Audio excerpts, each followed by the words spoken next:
नमस्कार साथियों, स्वागत है आपका हमारे YouTube चैनल पर। हम जो है हमारे YouTube चैनल पर संधि के बारे में चर्चा कर रहे थे और संधि प्रकरण के अंतर्गत हमने जो है शिक्षण बिंदु, स्वर संधि तथा व्यंजन संधि के बारे में चर्चा कर ली थी। आज हम चर्चा करने जा रहे हैं इसका जो तीसरा भाग है संधि का, कौन सा हमारा शिक्षण बिंदु रहेगा संधि के अंतर्गत, कौन सा रहेगा, विसर्ग संधि। कौन सा रहेगा, विसर्ग संधि।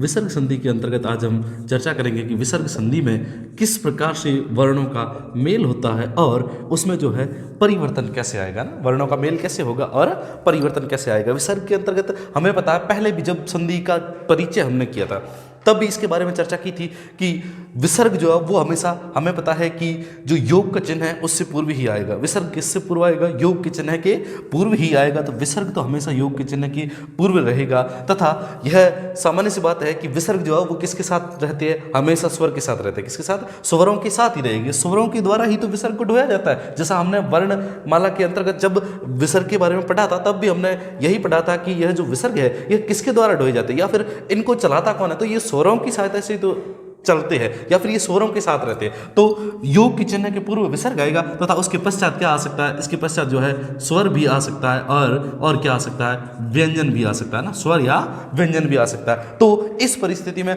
कहाँ पर बदलाव होगा, कैसे बदलाव होगा, इसके बारे में हम चर्चा करते हैं। हमारा जो आज के नियम है वो इस प्रकार से है कि यदि यहाँ पर कोई भी स्वर हो, कोई भी स्वर यानी कि विसर्ग से पूर्व जो है कोई भी स्वर हो और इसके साथ विसर्ग आए, इसके पश्चात क्या आ जाए, इसके पश्चात यदि आए च, छ अथवा श, कौन सा, च, छ या श। जब किसी भी स्वर के साथ विसर्ग हो, किसी भी स्वर के साथ विसर्ग हो और उसके पश्चात च, छ या श आ जाते हैं तो परिवर्तन किस में होगा, परिवर्तन विसर्ग में होगा। विसर्ग जो है वो परिवर्तित होकर क्या बन जाएगा, तालव्य बन जाएगा। विसर्ग जो है वो परिवर्तित होकर क्या बन जाएगा, तालव्य बन जाएगा। अगर अगले नियम की बात करें कि किसी भी स्वर के साथ विसर्ग हो ना, परिस्थिति यही रहेगी कि कोई भी स्वर हो, आगे और भी परिस्थिति अलग होगी। यह भी परिस्थिति जो है मायने रखती है कि विसर्ग से पूर्व स्वर कौन सा है, उसके आधार पर भी विसर्ग में परिवर्तन होगा। तो यहां पर कोई भी स्वर होना चाहिए, कोई भी स्वर, उसके पश्चात अगर विसर्ग होता है और बाद में क्या आता है, यदि ट, ठ या श आ जाए, कौन सा, मूर्धन्य श है ना, ट, ठ अथवा श आ जाए, तो यहां पर इस परिस्थिति में जो परिवर्तन होगा वो किस में होगा, विसर्ग में होगा। किस में होगा, विसर्ग में होगा। और यह जो विसर्ग है यह परिवर्तित होकर क्या बन जाएगा, मूर्धन्य श बन जाएगा। क्या बन जाएगा, मूर्धन्य श। यह दूसरी परिस्थिति। तीसरी परिस्थिति क्या है, तीसरी परिस्थिति वही है कि किसी भी स्वर के साथ विसर्ग आए। विसर्ग किसके साथ आए, किसी भी स्वर के साथ विसर्ग आए और विसर्ग के पश्चात योग के चिन्ह के पश्चात कौन से वर्ण आएंगे, योग के चिन्ह के पश्चात त आ सकता है, थ आ सकता है या स आ सकता है। कौन सा, दंत्य से। कौन सा, दंत्य से। इस परिस्थिति में कैसे परिवर्तन होगा, इस परिस्थिति में जो परिवर्तन होगा वो भी किस में होगा, विसर्ग में होगा। किस में होगा, विसर्ग में। और परिवर्तित होकर क्या बनेगा, स बनेगा। परिवर्तित होकर क्या बनेगा, स बनेगा ना। जैसे कि यहाँ पर श, श और स, यह जो है हमारी तीन परिस्थितियां पहली कि परिवर्तित कौन हो रहा है, यहाँ पर विसर्ग ही परिवर्तित हो रहा है। कौन परिवर्तित हो रहा है, विसर्ग परिवर्तित हो रहा है। और कौन सी परिस्थितियों में, कि यदि विसर्ग के बाद च, छ या श आए, या विसर्ग के बाद ट, ठ या मूर्धन्य श, या विसर्ग के बाद त, थ या स आए, तो विसर्ग परिवर्तित होगा और जो पीछे स आ रहा है उसी के अनुरूप विसर्ग भी बन जाएगा। जैसे कि बात करें मनः, कौन सा है, पहली परिस्थिति जो है उसका उदाहरण है कि मनः धन चेतना। शब्द क्या है, मनः धन चेतना। तो यहां पर क्या है कि विसर्ग से पहले स्वर कौन सा आ रहा है, विसर्ग से पहले कोई भी स्वर हो। यहां पर हमारी परिस्थिति ये है कि विसर्ग से पहले कोई भी स्वर हो, यह मायने नहीं रखता। बस विसर्ग के पश्चात क्या आना चाहिए, च, छ या श। क्या आना चाहिए, च, छ या श। तो यहां पर हमारे जो वर्ण आ रहा है वो कौन सा आ रहा है, च आ रहा है। जब विसर्ग के पश्चात च वर्ण आता है तो वहां पर परिवर्तित कौन होगा, विसर्ग हो जाएगा। परिवर्तित कौन होगा, विसर्ग। और विसर्ग जो है वो परिवर्तित होकर क्या बन जाएगा, श बन जाएगा। कौन सा बन जाएगा, श बन जाएगा। फिर हमारा जो शब्द होगा वह क्या बनेगा, मनश्चेतना। शब्द क्या बन जाएगा, मनश्चेतना। इसी प्रकार अगर बात की जाए, जैसे कि शब्द है पुरह। शब्द क्या है, पुरह धन चरण। शब्द क्या है, पुरह धन चरण। यहां पर भी परिस्थिति क्या हो रही है कि विसर्ग आ रहा है। क्या आ रहा है, विसर्ग। विसर्ग के पश्चात क्या आ रहा है, विसर्ग के पश्चात आ रहा है च आ रहा है। क्या आ रहा है, च। तो यहां पर भी जैसे हमारी जो परिस्थिति होगी वो कैसे होगी कि विसर्ग परिवर्तित हो जाएगा और विसर्ग जो है वो परिवर्तित होकर क्या बन जाएगा, श बनाना है तो शब्द क्या बन जाएगा, पुरश्चरण। शब्द क्या बन जाएगा, पुरश्चरण। जैसे कि निहि धन छल शब्द क्या है, निधन छल। यहाँ पर स्वर जो है विसर्ग से पूर्व कोई भी हो, हमारी प्रथम परिस्थिति में तो यही है कि स्वर कोई भी होना चाहिए, लेकिन विसर्ग के पश्चात क्या आना चाहिए, च छ या श आना चाहिए। यहाँ पर भी क्या आ गया, छ आ गया, तो परिवर्तित कौन हो जाएगा, परिवर्तित विसर्ग होगा। परिवर्तित कौन होगा, विसर्ग होगा, और विसर्ग जो है वो परिवर्तित होकर क्या बनेगा, श बनेगा। आसानी से कर सकते हैं इसको, निश्चल शब्द क्या बन जाएगा, निश्चल। जैसे कि संधि विच्छेद करने के लिए दे दिया जाए कि निःशुल्क शब्द क्या दे दिया, निःशुल्क, है ना।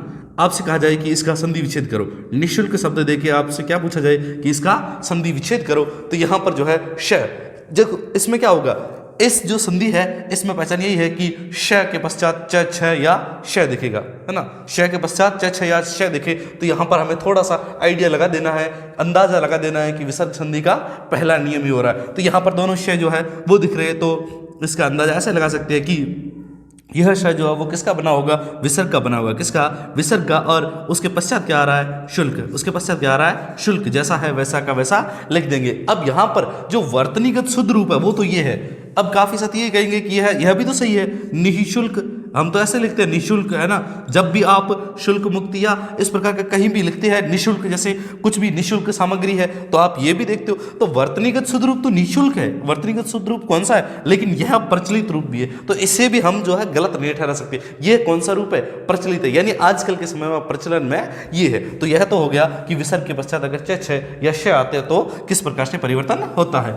आगे अगर हम बात करें कि यदि किसी भी स्वर के बाद विसर्ग आ रहा है और उसके बाद क्या आ रहा है, ट ठ या श आ रहा है, तो वहां पर परिवर्तन क्या होगा, श आ जाएगा। वहां पर कौन सा आ जाएगा, श आ जाएगा। तो कैसे आ जाएगा, जैसे कि धनु शब्द क्या है, धनु धन टंकार शब्द क्या है, धनु धन टंकार। यहां पर कैसे परिवर्तित होगा, यहां पर विसर्ग आ रहा है, विसर्ग के पश्चात क्या आ रहा है, ट आ रहा है, विसर्ग के पश्चात क्या आ रहा है, ट आ रहा है। तो हमारी शर्त यही है विसर्ग संधि की कि अगर विसर्ग के पश्चात ट ठ या श में से कोई आता है तो क्या हो जाएगा, तो परिवर्तित कौन होगा, परिवर्तित तो यह हो जाएगा विसर्ग, और बन क्या जाएगा, उसकी जगह श बन जाएगा। तो हम शब्द इसको कैसे लिख सकते हैं, धनुष्टंकार शब्द कैसे लिख सकते हैं, धनुष्टंकार क्या हो जाएगा, धनुष्टंकार। जैसे कि चतुः धन षष्ठी, चतुर्धन षष्ठी, इसको कैसे करेंगे, चतुर्धन षष्ठी। तो इसका भी कैसे होगा कि किसी भी स्वर के साथ विसर्ग आ रहा है और उसके पश्चात क्या आ रहा है, श, उसके पश्चात क्या आ रहा है, श आ रहा है, तो हमें परिवर्तित किसको करना है, विसर्ग को करना है। विसर्ग को परिवर्तित करके क्या बना देना है, विसर्ग जो है उसको परिवर्तित करके श बना देना है, तो शब्द बन जाएगा चतुष्षष्ठी। शब्द क्या बन जाएगा, चतुष्षष्ठी। जैसे कि आपसे संधि विच्छेद करने के लिए दे दिया जाए कि चतुष्टिका, शब्द क्या दे दिया जाए, चतुष्टिका, क्या दिया, चतुष्टिका। तो इसमें सामान्य सा थोड़ा सा ये ध्यान रखना है कि यहाँ पर जो मूर्धन्य वर्ण है वो मूर्धन्य इसके साथ दिखेगा, यानी श, जो मूर्धन्य श जो है उसके साथ टैठ दिखेंगे, या फिर दोनों मूर्धन्य श दिखेंगे, अथवा यहाँ पर जो तालव्य श के साथ च छ या दोनों तालव्य श दिखेंगे, और वहाँ पर भी दंत्य श के साथ या तो त थ दिखेंगे या फिर दोनों दंत्य श दिखेंगे। यह परिस्थिति होती है। तो यहाँ पर मूर्धन्य श के बाद क्या आ रहा है, ट आ रहा है। तो यहाँ पर हमें जो है समझ जाना चाहिए कि यह जो मूर्धन्य श है यह किसका बना होगा, विसर्ग का बना होगा। तो मूर्धन्य श की जगह विसर्ग लिख देते हैं और उसके पश्चात जैसा है वैसा का वैसा लिख देते हैं। तो शब्द क्या बन जाएगा, चतुर्धन टीका। इसका संधि विच्छेद क्या हो जाएगा, चतुर्धन टीका। आगे बात करें अगर अगले नियम की, तो अगला नियम क्या कह रहा है, अगला नियम जो है वो हमें कह रहा है कि यदि किसी भी स्वर के साथ विसर्ग आए, किसी भी स्वर के साथ विसर्ग आए और उसके बाद क्या आए, त थ या स आए, तो परिवर्तित क्या होगा, विसर्ग जो है वो स बन जाएगा। कैसे बनेगा, जैसे कि नमः शब्द क्या है, नमः धन ते शब्द क्या है, नमः धन ते। तो यहाँ पर विसर्ग के बाद क्या आ रहा है, त आ रहा है, विसर्ग के बाद क्या आ रहा है, त आ रहा है। तो हमें परिवर्तित किसको करना है, विसर्ग को करना है। किसको करना है, विसर्ग को परिवर्तित करके क्या बना देना है, दंत्य से। कौन सा बना देना है, दंत्य से। कैसे बनाएंगे कि नम का नम लिख देंगे, विसर्ग को परिवर्तित कर देंगे और ये स बन गया, और पीछे जैसे है वैसे का वैसे लिख देंगे। जैसे कि शब्द है निहि धन सार, शब्द क्या है, निहि धन सार। तो यहाँ पर भी क्या आ रहा है कि विसर्ग के पश्चात क्या आ रहा है, से आ रहा है, विसर्ग के पश्चात क्या आ रहा है, दंत्य से आ रहा है। तो जो विसर्ग है उसको हम परिवर्तित कर देंगे और क्या बना देंगे, दंत्य से ही बना देंगे। तो हमारा जो शब्द बनेगा वो क्या बनेगा, निस्सार। शब्द क्या बनेगा, निस्सार। तो यहाँ पर हमने जो चर्चा की वो कौन सी की कि अगर विसर्ग के पश्चात च छ या श आता है तो श हो जाएगा, अगर विसर्ग के बाद ट ठ या मूर्धन्य श आता है तो मूर्धन्य श हो जाएगा। और यदि विसर्ग के पश्चात त थ या स आ जाता है तो यह जो है परिवर्तित होकर क्या बन जाएगा, दंत्य स बन जाएगा। अगर बात करें अगले नियम की तो अगला जो नियम है वह यह कहता है कि यदि अ या आ के अलावा, अ या आ के अलावा कोई स्वर हो, स्वर कौन सा होना चाहिए, अ या आ के अलावा कोई स्वर, अ या आ के अलावा, यानी कि स्वर जो है वो अ या आ नहीं होना चाहिए, इसके अलावा कोई भी स्वर हो और उसके साथ क्या है, विसर्ग, यानी कि विसर्ग के साथ अ या आ के अलावा कोई स्वर होगा और उसके पश्चात क्या आना चाहिए, उसके पश्चात क आ सकता है, ख आ सकता है, प आ सकता है, फ आ सकता है अथवा मैं को भी रख सकते हैं ना।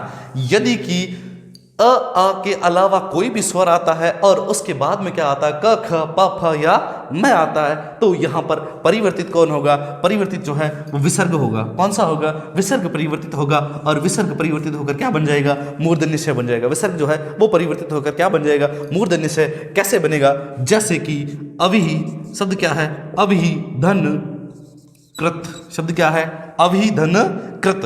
तो यहां पर विसर्ग से पहले अ के अलावा स्वर आ रहा है, जो पहले मैं बोल रहा था कि किसी भी स्वर के साथ विसर्ग है, तो यहां पर यह परिस्थिति है कि यहां पर स्वर कौन सा आ रहा है, विसर्ग जो है वो किस स्वर के साथ आ रहा है, यह परिस्थिति भी मायने रखती है। तो यहां पर कि अ के अलावा कौन सा है, अ के अलावा किसी स्वर के साथ विसर्ग आता है, उसके पश्चात जो है क्या आना चाहिए, क ख प फ या मैं आता है, तो यहां पर विसर्ग परिवर्तित होगा और क्या बन जाएगा, श। कौन सा श, मूर्धन्य श बन जाएगा। तो यहां पर हम देखते हैं कि अ के अलावा स्वर है कौन सा, ई है, ई के साथ विसर्ग आया है और इसके पश्चात क्या आया है, क आया है। तो यहाँ पर परिवर्तित किसको करना है, विसर्ग को परिवर्तित करना है। विसर्ग को परिवर्तित करके हम क्या लिख देंगे, विसर्ग जब परिवर्तित करेंगे तो हम लिखेंगे श, कौन सा, मूर्धन्य श, और उसके पश्चात जैसा है वैसा का वैसा रख देंगे। हमारा जो शब्द बन जाएगा वो क्या बन जाएगा, आविष्कृत। शब्द क्या बन जाएगा, आविष्कृत। जैसे कि अभी धन कारक, अभिधन कारक। तो यहां पर भी जो है विसर्ग से पहले स्वर कौन सा आ रहा है, ई आ रहा है और बाद में क्या आ रहा है, क्या आ रहा है। तो परिवर्तित किसको करेंगे, परिवर्तित हम जो है विसर्ग को करेंगे और हमारा जो शब्द बन जाएगा वो क्या बन जाएगा, आविष्कारक। क्या बन जाएगा, आविष्कारक। जैसे कि शब्द है चतुः धन पथ, शब्द क्या है, चतुः धन पथ। तो यहां पर जो है ये विसर्ग से पूर्व जो है कौन सा स्वर आ रहा है, उ आ रहा है। विसर्ग से पहले स्वर कौन सा आ रहा है, उ आ रहा है। तो परिवर्तित उसके पश्चात क्या आ रहा है, प आ रहा है। हमारे नियम के अंतर्गत यही है कि विसर्ग से पहले अ आ के अलावा कोई स्वर और उसके बाद में क ख प फ मैं आता है तो परिवर्तित विसर्ग को करना है। तो यहाँ पर हमारा यह नियम जो है वो बिल्कुल लगता है। तो परिवर्तित किसको करेंगे, हम विसर्ग को करेंगे। विसर्ग को यदि परिवर्तित करेंगे तो क्या बना देंगे, श बना देंगे। क्या बना देंगे, श। तो हमारा जो शब्द बन जाएगा वो क्या बन जाएगा, चतुष्पथ। शब्द क्या बन जाएगा, चतुष्पथ। जैसे कि शब्द है चतुः धन फल, तो ये भी जो है इसी प्रकार परिवर्तित हो जाएगा। चतुः धन फल जो है वो भी कैसे परिवर्तित होगा कि विसर्ग से पूर्व कौन सा आ रहा है, उ आ रहा है, तो और उसके पश्चात क्या आ रहा है, फ आ रहा है ना। तो यहाँ पर भी परिवर्तित किसको करना है, परिवर्तित जो है विसर्ग को करना है। विसर्ग को परिवर्तित करके क्या बना देना है, मूर्धन्य श बना देना है। कौन सा बना देना है, मूर्धन्य श बनाएंगे और बाकी का जैसे का तैसे लिख देंगे। तो शब्द क्या बनेगा, चतुष्फल। क्या बन जाएगा, चतुष्फल। जैसे शब्द है आयु, आयु धन मान। शब्द क्या है, आयु धन मान। यहां पर भी विसर्ग से पहले क्या आ रहा है, उ आ रहा है। विसर्ग से पहले क्या आ रहा है, उ आ रहा है और उसके पश्चात क्या आ रहा है, मैं आ रहा है। तो हमारे नियम के अनुसार परिवर्तित किसको करना है, परिवर्तित विसर्ग को करना है। परिवर्तित किसको करना है, विसर्ग को करना है। विसर्ग को परिवर्तित करके क्या बना देना है, श बना देना है। क्या बना देना है, श बना देना। आयु को जैसे का तैसे लिख देंगे। अब परिवर्तित अपने विसर्ग को करें, विसर्ग का बना क्या रहे, श बना रहे हैं, तो इसको जैसे का तैसे लिख देंगे और जो शब्द बन जाएगा वो क्या बन जाएगा, आयुष्मान। शब्द क्या बन जाएगा, आयुष्मान। अब इस नियम को अगर आगे बढ़ाया जाए तो कैसे होगा कि यदि अ या आ के साथ विसर्ग आए, यह नियम क्या कह रहा है कि अ या आ के साथ विसर्ग आए, उसके पश्चात क्या आए, क ख आए या प फ आए, है ना। तो क्या होगा, तब जो है यहाँ पर कोई परिवर्तन नहीं होगा। विसर्ग जो है वो वैसे का वैसे रहेगा। विसर्ग क्या रहेगा, वैसे का वैसे रहेगा। जैसे कि प्रातः धन काल। शब्द क्या है, प्रातः धन काल। तो यहाँ पर विसर्ग से पूर्व क्या आ रहा है, अ आ रहा है। विसर्ग से पूर्व कौन सा स्वर आ रहा है, अ आ रहा है। यहाँ पर जैसे इसको अपन तोड़ेंगे तो ता के पश्चात क्या बच रहा है, अ बच रहा है ना। अ के बाद विसर्ग आ रहा है और उसके पश्चात कौन सा वर्ण आ रहा है, क वर्ण आ रहा है। कौन सा आ रहा है, क। तो हमारे नियम के अनुसार कि विसर्ग से पूर्व अ या आ आता है तो विसर्ग का कोई भी परिवर्तन नहीं होगा, यह जैसा है वैसा का वैसा रहेगा। तो इसकी जब अपन संधि करेंगे तो संधि होकर जो शब्द बनेगा वो क्या बनेगा, प्रातः काल। शब्द क्या बनेगा, प्रातः काल। जैसे कि शब्द कौन सा है, मन है धन कामना, मन है धन कामना। तो यहां पर भी जो विसर्ग है उससे पहले क्या आ रहा है, विसर्ग से पहले अ आ रहा है, और विसर्ग के पश्चात जो योग के चिन्ह के बाद आ रहा है वो कौन सा आ रहा है, क आ रहा है। तो यहां पर भी हमारे नियम के अनुसार कि विसर्ग युक्त अ या आ के बाद क ख प फ आ जाते हैं, तो वहां पर विसर्ग में जो है कोई भी परिवर्तन नहीं करना है। तो यहां पर भी हम जो है कोई परिवर्तन नहीं करेंगे, और संधि युक्त शब्द जो होगा वो होगा मन है कामना। क्या हो जाएगा, मन है कामना। जैसे कि शब्द है अध, शब्द कौन सा है, अध धन पतन। शब्द क्या है, अध धन